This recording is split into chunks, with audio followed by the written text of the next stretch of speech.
Shalom,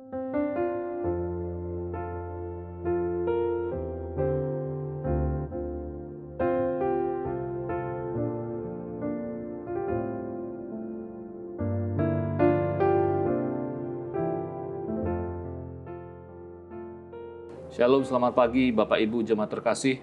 Sekali lagi saya senang di pagi hari ini dapat kembali menyapa Bapak Ibu jemaat sebelum kita kembali lagi beraktivitas dalam setiap tugas tanggung jawab kita. Kembali firman Tuhan yang kita ingin renungkan bersama-sama di pagi hari ini masih melanjutkan apa yang sudah kita pikirkan di renungan sebelumnya, yaitu berbicara tentang kekudusan hidup sebagai orang percaya. Kembali kita akan membaca dari 1 Petrus pertama, pasal yang ayat yang ke-13 maksud saya, sampai ayat yang ke-16 menjadi dasar renungan kita di pagi hari ini. Demikian firman Tuhan.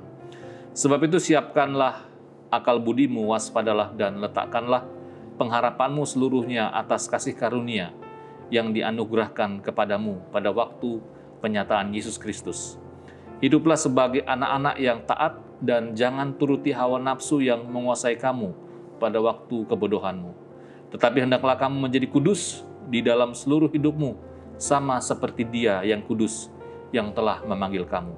Sebab ada tertulis, kuduslah kamu sebab aku kudus.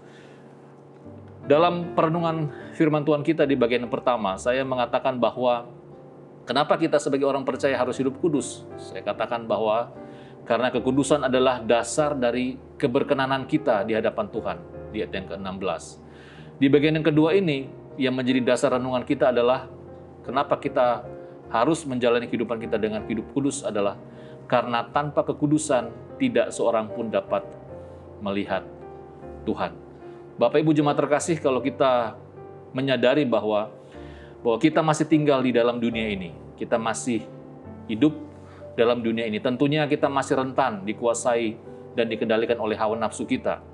Makanya di ayat yang ke-14 di sana dikatakan, menguasai kamu pada waktu kebodohanmu. Ya, seringkali kita sebagai manusia itu tidak hidup dengan penuh kesadaran dalam kehidupan ini. Masih hidup dengan semau kita. Ya, makanya digambarkan kita masih hidup dalam kebodohan kita begitu.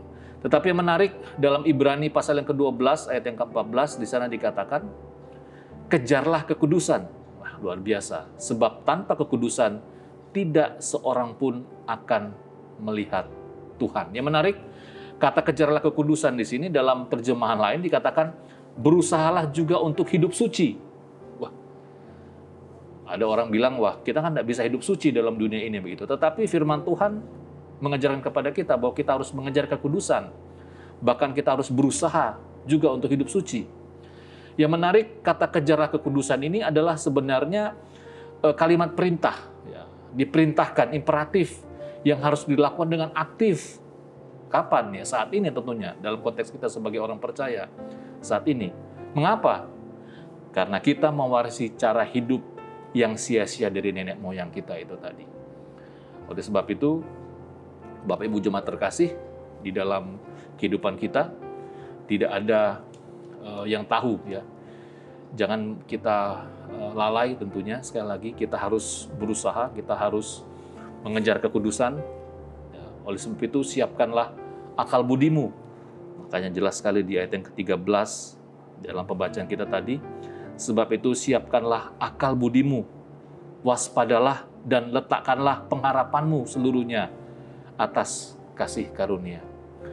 Bapak Ibu Saudara terkasih,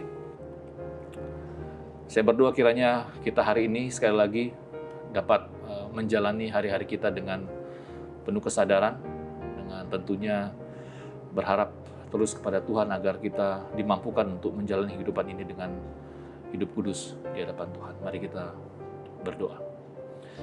Bapak, terima kasih, kami bersyukur kepadamu karena sekali lagi kami diingatkan di hari ini, meskipun kami masih hidup dalam dunia ini, hidup di tengah-tengah situasi kondisi yang bisa saja membuat kami jatuh di dalam dosa. Tetapi sekali lagi firman Tuhan mengingatkan kepada kami bahwa kami harus mengejar kekudusan, berusaha untuk hidup kudus, hidup benar di hadapan Tuhan. Oleh sebab itu mampukan kami ya Tuhan, agar kami sungguh-sungguh dapat menjalani hari-hari kami dengan penuh kesadaran, menjaga kehidupan kami dengan benar.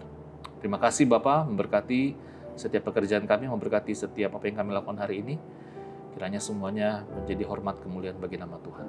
Di dalam nama Tuhan Yesus kami sudah berdoa dan bersyukur. Amin.